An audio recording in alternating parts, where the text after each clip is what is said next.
It's time for your Low Country real estate market update. It's the Brian Beatty Real Estate Show. Brian is one of the top 1% real estate agents in Charleston. Find him online at listingsincharleston.com. That's listingsincharleston.com. Or call him at 843-345-1273. Now, broadcasting from the WTMA studios, here's your host, Brian Beatty.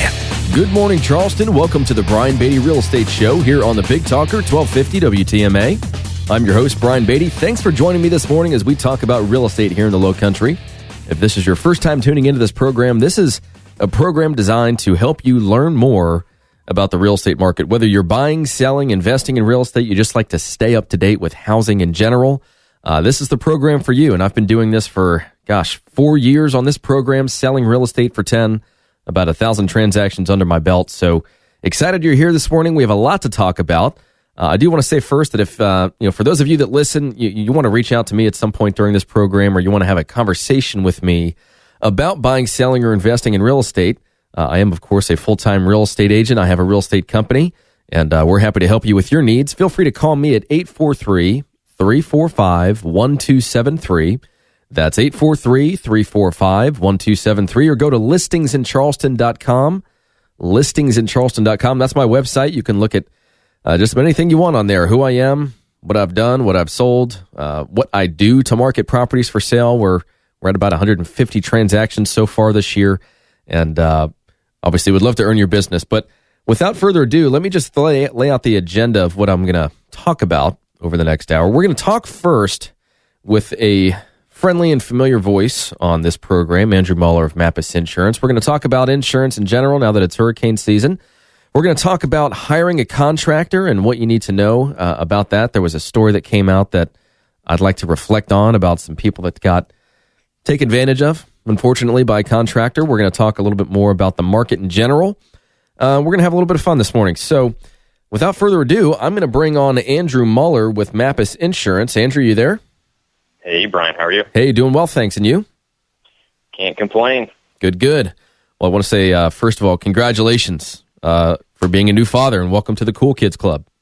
Thank you so much. That's really great, man. So, Andrew, you've been on this program several times before. For those that have been listening over the past 4 years or so, we talk a lot about setting the right expectations. That's really probably one of my favorite words on this program is expectations, helping people better understand the conditions, whether it be the market, whether it be internal, external factors that come into play when you're dealing in the housing sector. And so, Andrew, what I wanted to talk about this morning is just flood insurance, insurance in general. Obviously, we're hurricane season right now. So I just wanted to have a quick chat about that. So when is hurricane season? Sure. Well, hurricane season actually begins June 1st and goes all the way through November 30th. So it's actually a 6-month, so it's half the year. A lot of people don't realize that. Most people just think it's maybe, July, late July into August and September, but it's literally half the year. Yeah. And, I think that with the two recent storms that we had, the two recent tropical storms we had, insurance tends to be kind of top of mind right now. I think a lot of people probably have a little bit of a mini freak out about their insurance coverage. They push it off, and it's just not something they spend a lot of time on. But then, of course, we have some sort of big storm or something that threatens us. And they say, oh my gosh, I can't even remember the last time I talked to my insurance agent. I don't even know how much coverage I have. I don't even know what my deductible is. So since it's top of mind right now, what are some of the helpful do's and don'ts that you can share with listeners this morning about insurance? Absolutely. So it is kind of interesting that, after, an event might occur, people actually start thinking about their insurance and what they have. So it becomes, a price-driven commodity into, now I actually care about this. And so the biggest things people really want to look at, number one, is what coverage limit do I have, say, on our dwelling, on our house? Is it going to cover us should our house need to be completely rebuilt from the ground up? So that's the first big thing. The second thing is, what is your deductible and what type of deductibles do you have? This is one of the most confusing topics that we educate people on every single day, and it's wind and hail insurance.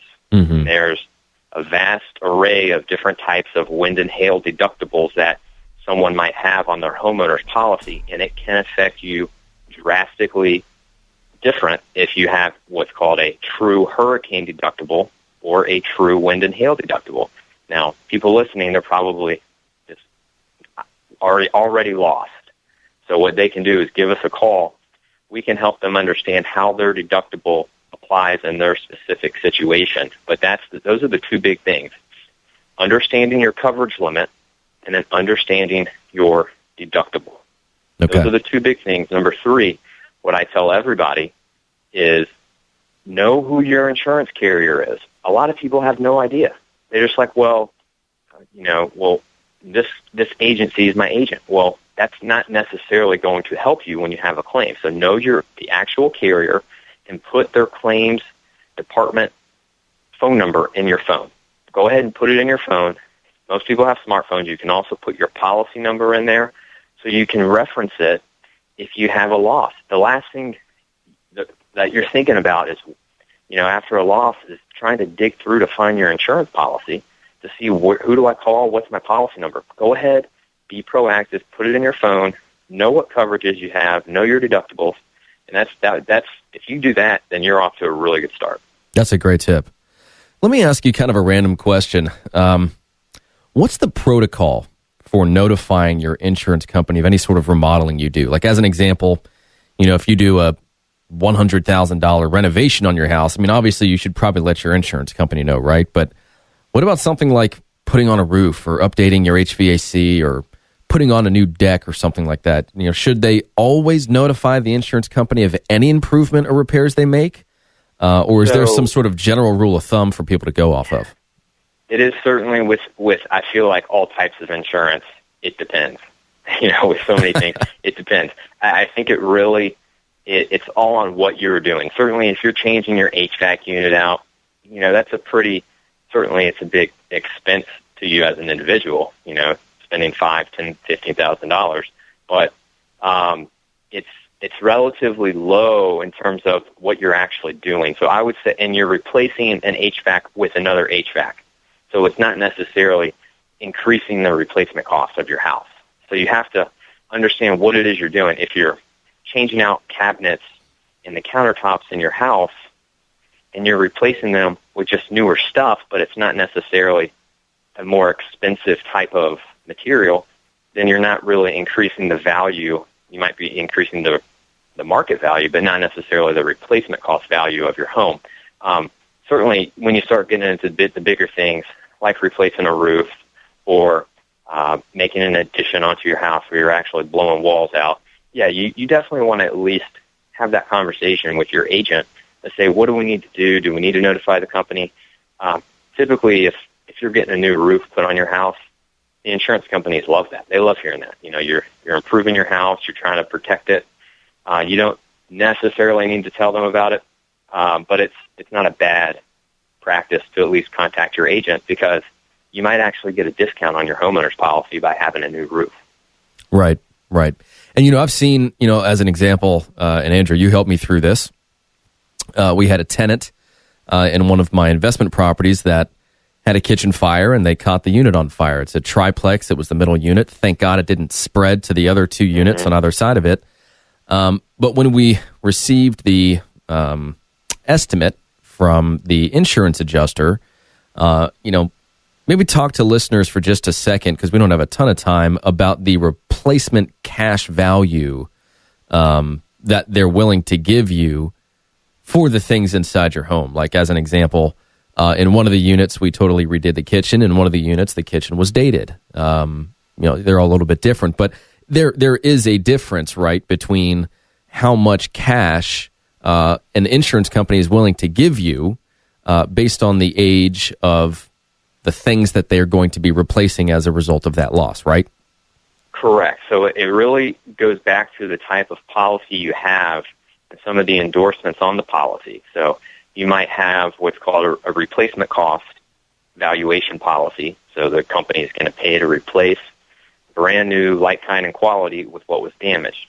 Other policies might have what's called actual cash value, and that means they're going to depreciate the items that were damaged based on the age of those items and wear and tear. So if you had a $20,000 kitchen loss and you had an actual cash value policy, the insurance carrier says, okay, well, based on the age of the home and based on the age of all the appliances and cabinets and countertops in the kitchen, we're going to depreciate these items. And so what might cost $20,000 to replace, we're only going to give you $12,000 due to depreciation.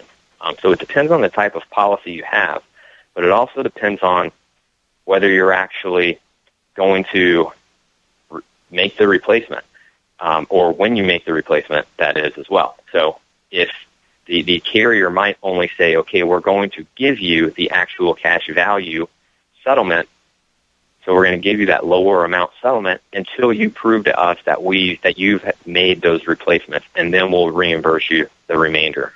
Gotcha. So that's another thing that can happen. But the best answer is, honestly, call your agent, have that conversation with them, have them walk you through the situation. If you're not, comfortable, or if your agent isn't comfortable answering those questions, call Mappus Insurance. I'm a former claims adjuster.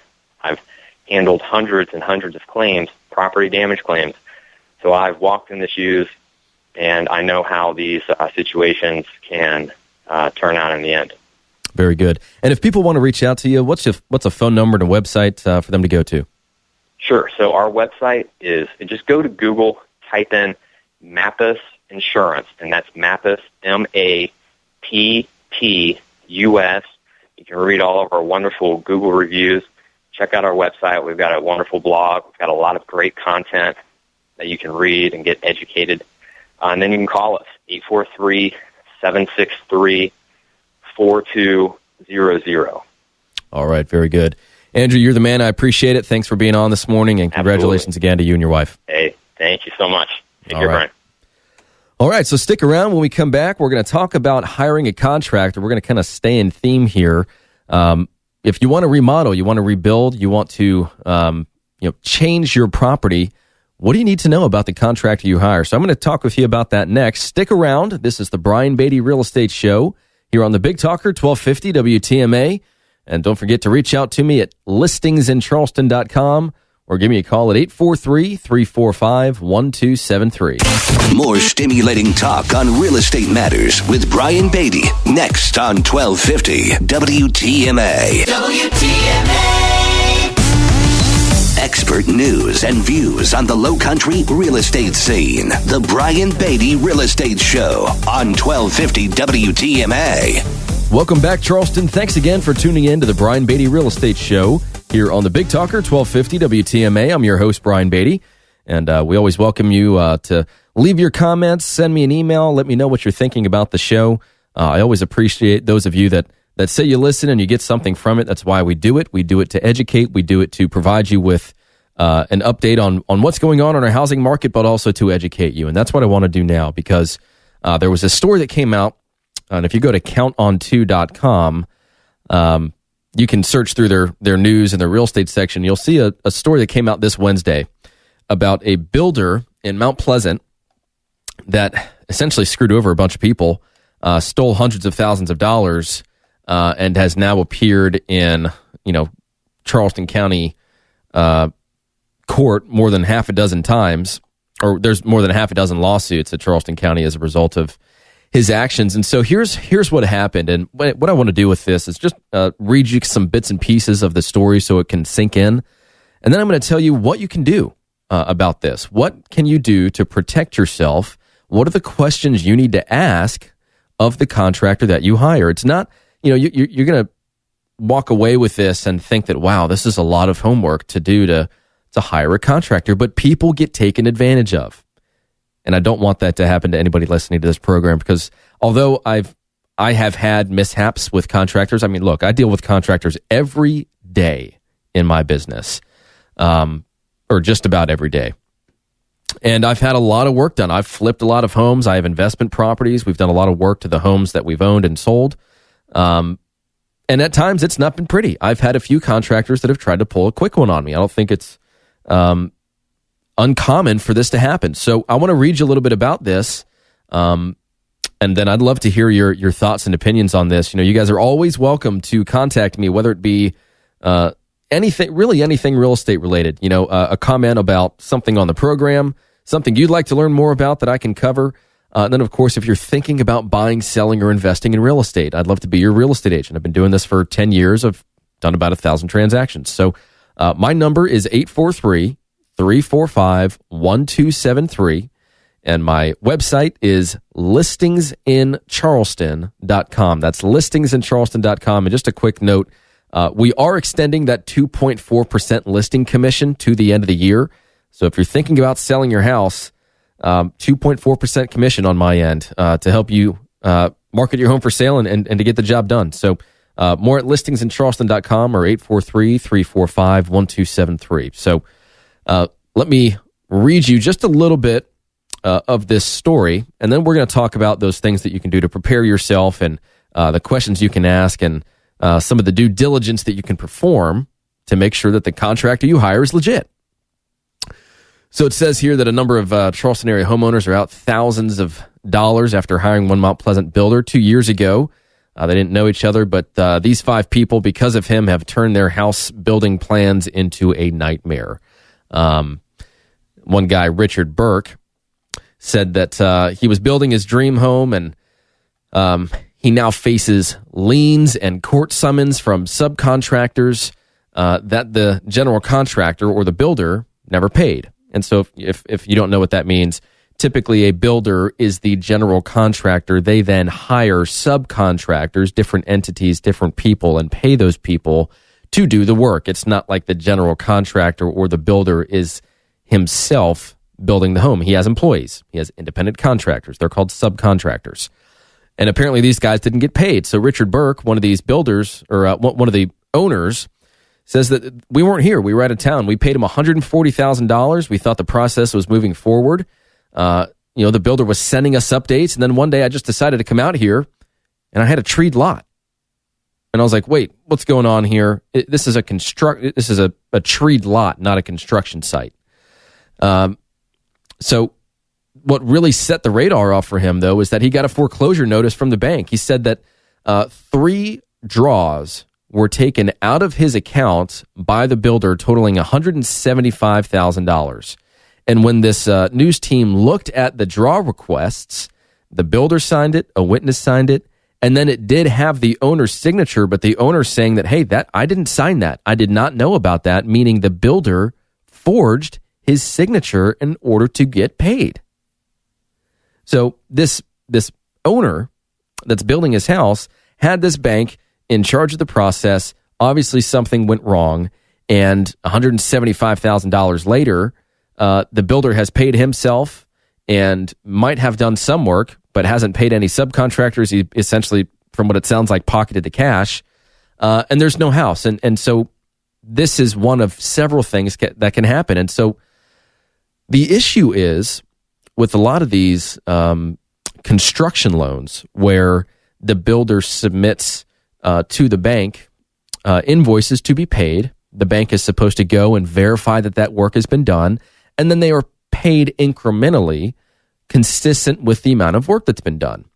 And so this one owner that's been paying this builder says the issue is when the bank comes out and they say, okay, yeah, there's 60% of the house up, here's 60% of the money, that works out. But what they don't verify is that the money was actually paid to the subcontractors that did the work, which is why through this particular builder, a bunch of subcontractors are putting liens on the property.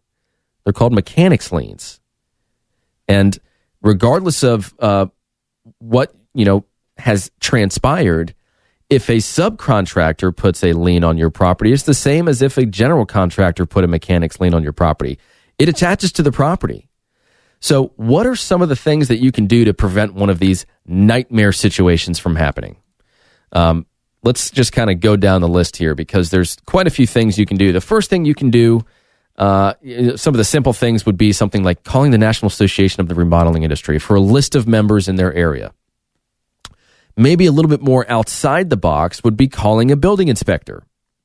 He's going to know which contractors are the ones that are routinely meeting code requirements and doing a good job. You could go to a lumber yard. You could see which contractors are paying on time and purchasing quality materials.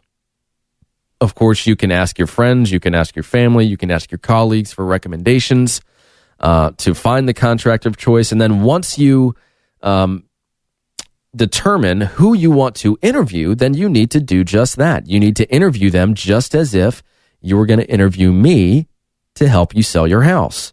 You're going to sit down, you're going to ask him the tough questions, and then you're going to get into the bid. You're going to negotiate your bid, and then once that's all squared away, you guys have made an agreement verbally to work together, then you're going to draw up a contract that details every single step of the project.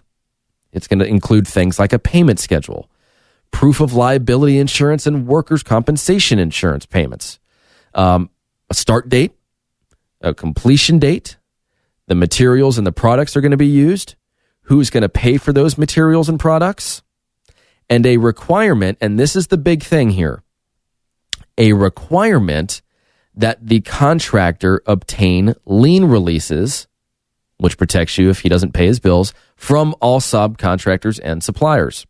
So, with a lien waiver or lien release, when the project is successfully completed, both parties sign off and state that the contract obligations have been met. Both parties meaning the person that's paying for the remodeling, that's having it done to their home, and then, of course, the person doing the remodeling, the builder.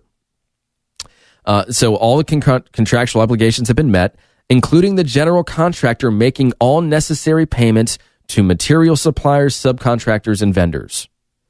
If the general contractor doesn't agree to sign off on those subcontractor lien waivers, then you should and can, at least in my opinion, depending upon how your contract reads, withhold payments until they have proven to you that the suppliers and the subcontractors have been paid.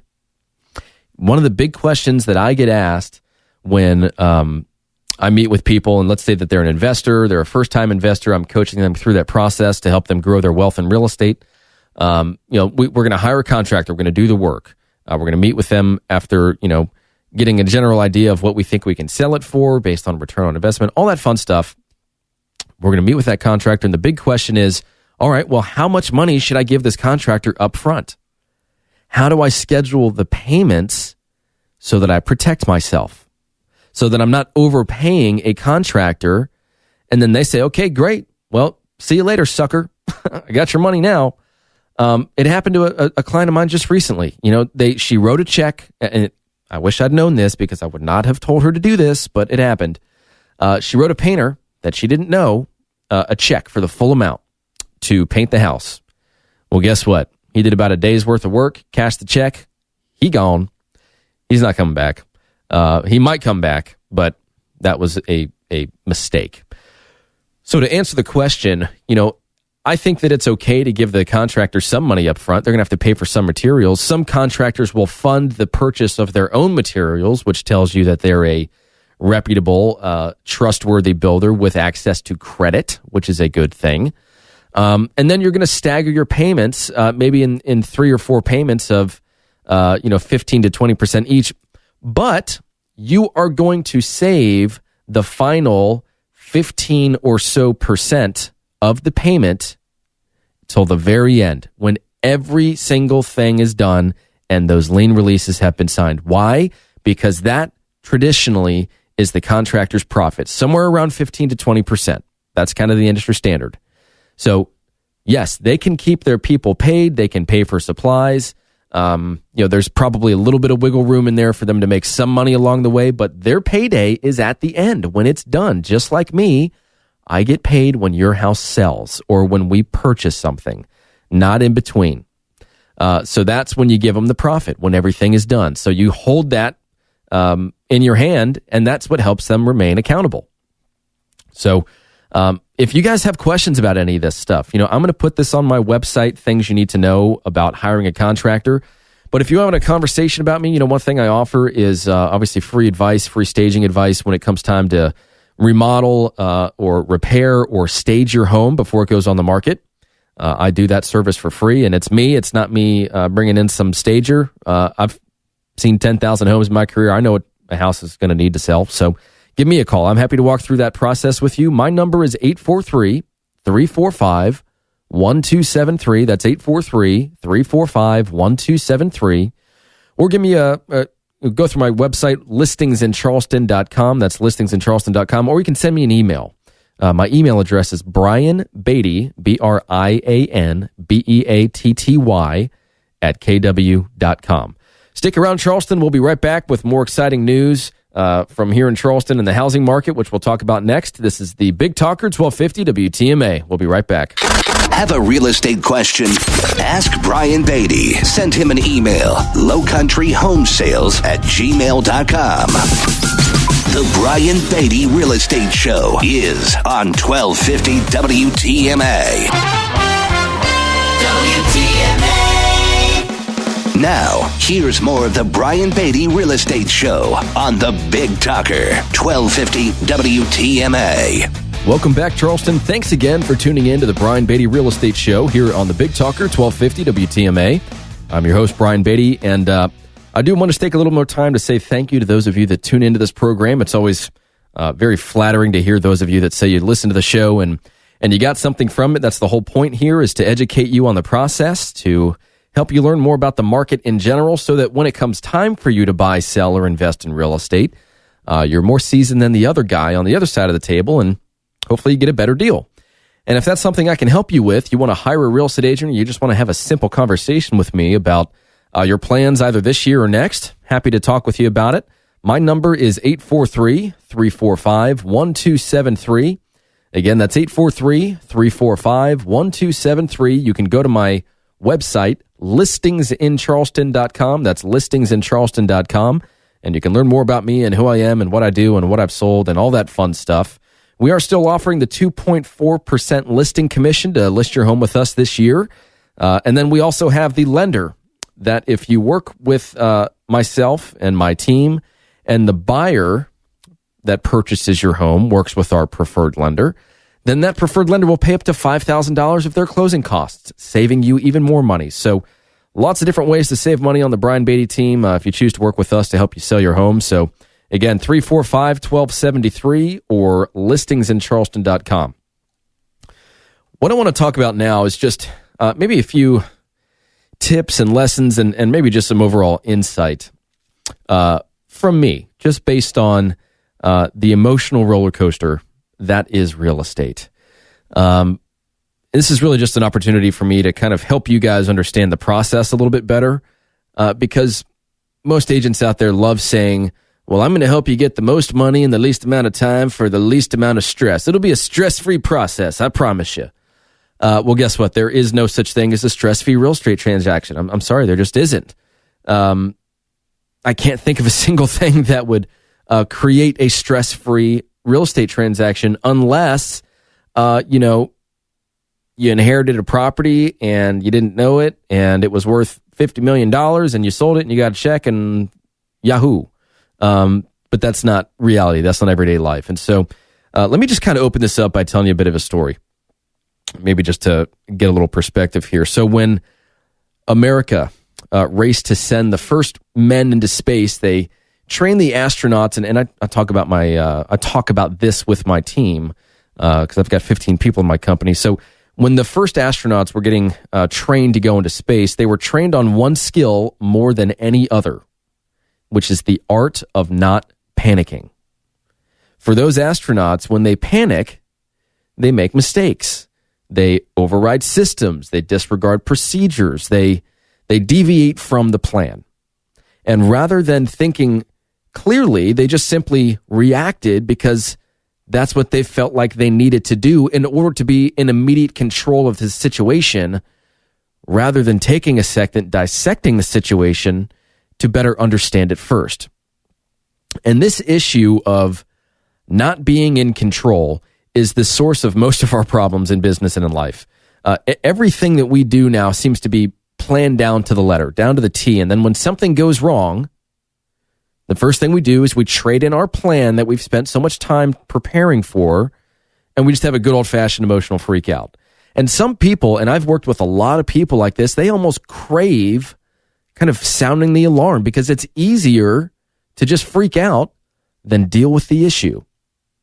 And I've had a lot of clients like this. I would say probably a large percentage.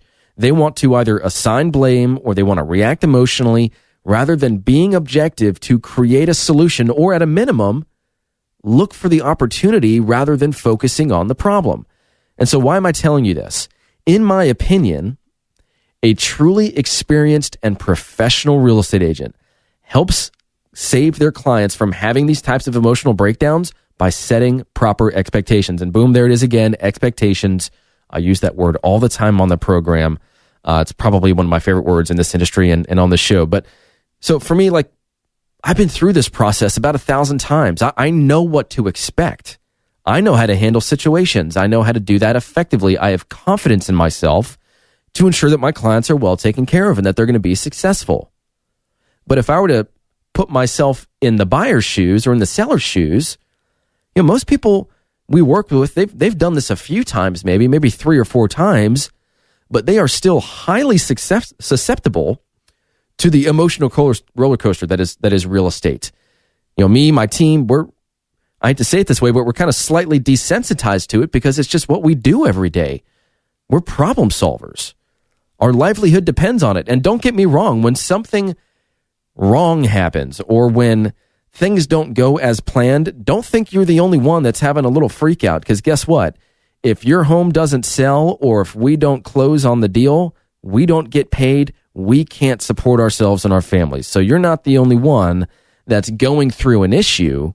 The difference is when you hire a professional, they should never dump their emotional baggage or uncertainty or discomfort onto you, the client, and it should never, ever, ever, ever cloud their judgment, because at the end of the day, it's what's in your best interest that's most important. So if you're getting advice from a real estate agent and you kind of get that sense that it's kind of slanted toward the agent because, hey, let's just get this deal done. Gosh, I got to get paid. How many hours have I been working with you? How many days? How many weeks? How many months? It's been a year. I've been showing you properties. Let's just buy it. Who cares? That's kind of what they're thinking in their head, which is very unfortunate. But it happens. It happens in this industry. It happens in any industry. When you're in sales, they put themselves first, or they forget that, hey, they need to be doing everything they can to get you the best deal possible, because it's not just about the transaction. It's about the referral. It's about the client for life. That's how businesses thrive and grow, not by just doing it a transaction at a time. That's a piece of it, because you're only as good as your last transaction, but creating clients that will happily and willingly refer you because you did a great job. And so what I want to say is, just to kind of round this out, when something happens, when something doesn't go according to plan, does getting upset provide you with more options? Sometimes the answer is yes, but are they better options? Probably not. So if an emotion can't change the condition or the situation you're dealing with, it is likely an unhelpful emotion. So for those that are listening that would regard themselves as being someone that kind of wears their heart on their sleeve and is quick to react, I think that's okay, so long as the agent understands that. Look, I have been many things in this career, many things in this industry. I've been of course, a real estate consultant. I've been a taxi cab driver. I've been a psychotherapist. I've been a punching bag. You name it. I take on whatever role I need to make my client feel as though they're getting good value. I've got some limits, of course, goes without saying, but I want my client to understand that they can openly communicate with me. I want that level of trust and respect between myself and my client. If there's an issue, let's talk through it. But if you're going to have an issue with something and you're going to have a discussion with me, I also want the ability to tell you what I honestly think about a situation without fear of judgment or fear that you might perceive that I'm being self-interested in my comment. One very simple explanation of that would be a price reduction. You're on the market for 3 months and you're just not getting the showings you need. You haven't gotten any offers. People just generally aren't that interested. You look at the market, you're overpriced. And so we suggest a price reduction. You say, I don't want to give it away. This isn't a fire sale. Let's just have them make an offer. Well, yeah, we could do that. But it's going to be a lot better for you to just price your home appropriately based on what other buyers are looking at so that we increase our chance of selling. It's up to you, Mr. and Mrs. Seller, but it would be better if you truly do want to sell to go ahead and do it sooner rather than later, because the longer you're on the market, the longer someone's going to start to wonder why it hasn't sold and start to truly believe that it's just not worth what you're asking, because if it was, it'd have sold already. So there's a bunch of different examples like that. The point in this segment is just to tell you this. Yes, real estate is emotional. It is challenging at times, but the really good real estate agents out there are going to prepare you for what's to come rather than just simply react. They will be proactive in the way that they explain things, in the expectations that they set with you about the process or about the market or about what buyers are doing or what sellers are doing. All of that should be hashed out. And most importantly, you should have the comfort with your agent or an agent with their client to have a good, well-rounded conversation where you truly believe what that person is saying, and it's not based on emotion or anger or frustration or anxiety. It's just based on facts, and it's based on a objective view of the issue, and then an objective goal to work toward. So, enough of my soapbox approach. We're going to talk about a few more things. We've only got a few minutes left here on the program, so we're going to take a break and come right back. If you'd like to call me, you want to talk with me about working together to help you buy, sell, or invest in real estate, give me a call, 843-345-1273. That's 843-345-1273. Or go to my website, listingsincharleston.com. We'll be right back. Find Brian Beatty online at listingsincharleston.com. The Brian Beatty Real Estate Show continues next on the Big Talker, 1250 WTMA. WTMA. You're listening to the Brian Beatty Real Estate Show on the Big Talker, 1250 WTMA and WTMA.com. Welcome back, Charleston. Thanks again for tuning in to the Brian Beatty Real Estate Show here in the last few minutes of the program, where we're going to talk about whether or not it's a good idea to buy or sell a house right now. We're also going to talk about whether or not it's a good idea to invest in real estate right now. We're going to do that in just a few short minutes. But again, if you want to reach out to me, you've got a general knowledge question about real estate or what we talked about earlier about insurance or hiring a contractor, or of course you want to sell your home, then give me a call, 843-345-1273. Or go to my website, listingsincharleston.com. That's listingsincharleston.com. And of course, we're doing that 2.4% commission to sell your house this year, which is an immediate 20% savings on the listing commission.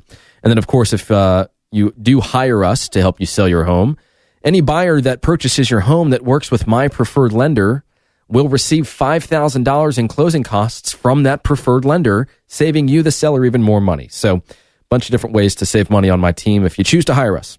So listingsincharleston.com or 345-1273. So let's just talk about this really quickly. Does it make sense? Let's talk about selling first. Does it make sense to sell my house right now? Well, what's happening in this market right now? You think about it for a second. You've got all the people that listed their property in the spring and summer. They listed, they sold, they're gone. You've got the people that are left that are kind of sitting around thinking, wow, did I miss the window? What did I do wrong to not have my home sell? A bunch of other homes in my neighborhood have sold. I'm still sitting here. Why? Maybe it's the time of year. Well, the nice thing about this particular time of year is that we're going to start to see less options available for buyers, which is good news for you sellers in a market where inventory isn't just low, it's getting lower. So you're in a good position from an inventory or from a competition perspective to either put or keep your home on the market, the question you need to ask yourself is, why is it not selling? What do you believe the issue to be? What does your agent believe the issue to be? What do buyers believe the issue is? You need to look at that information objectively. If you're living in a home where you know you need to make some repairs and you're just waiting for the buyer to make an offer so that you can make them, go ahead and be proactive about it. Go ahead and do it. I say that and take that with a grain of salt, please. Please, if you're thinking of making repairs or remodeling your home, and it's not yet on the market, call me first. There are plenty of things that we can do to save you money in that regard.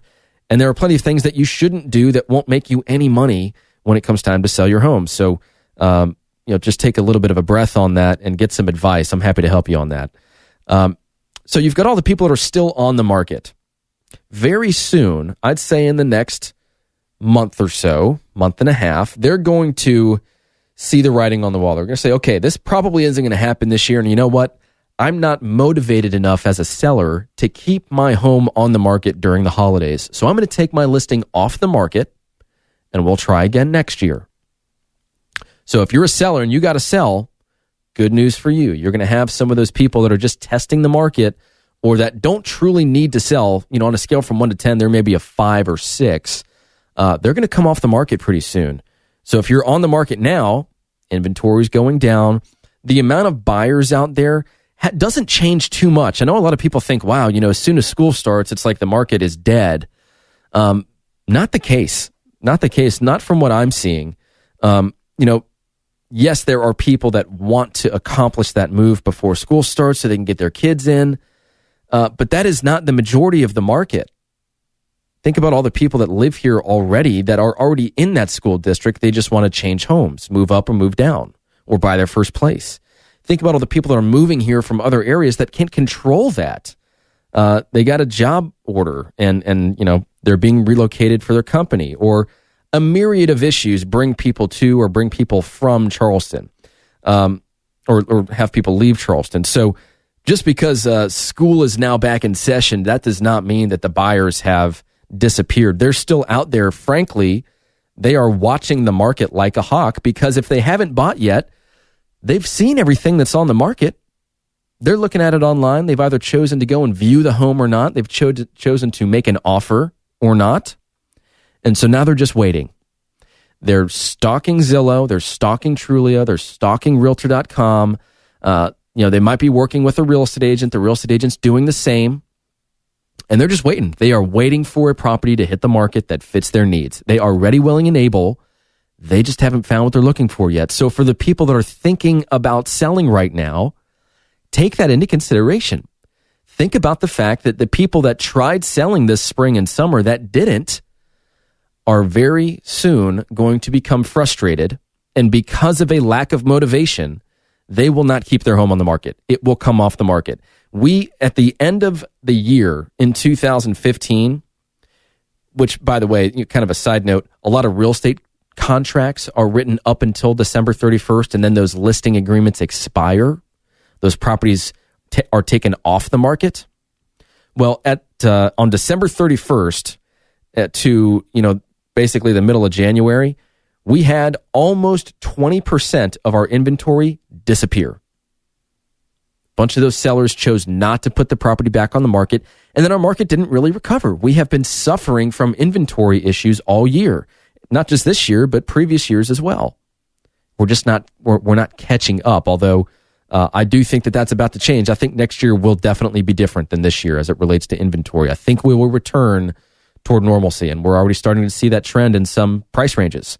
So if you're a seller and you're thinking about selling, you're putting your home up on the market against the people that haven't sold for the most part. I would say that if they haven't sold and they haven't taken steps to make adjustments to sell, then they are not motivated. They're not truly competition, because they will be leaving the marketplace soon, leaving you as a better option.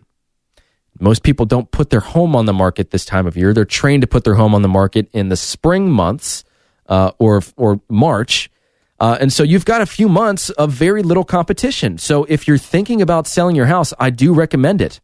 I have great success with it. this time of year. So if I can help you with that, give me a call, 843-345-1273, or go to listingsincharleston.com. Again, that's listingsincharleston.com. Thanks a lot, Charleston. Out of time. Have a great rest of your weekend. This is the Brian Beatty Real Estate Show on the Big Talker 1250 WTMA.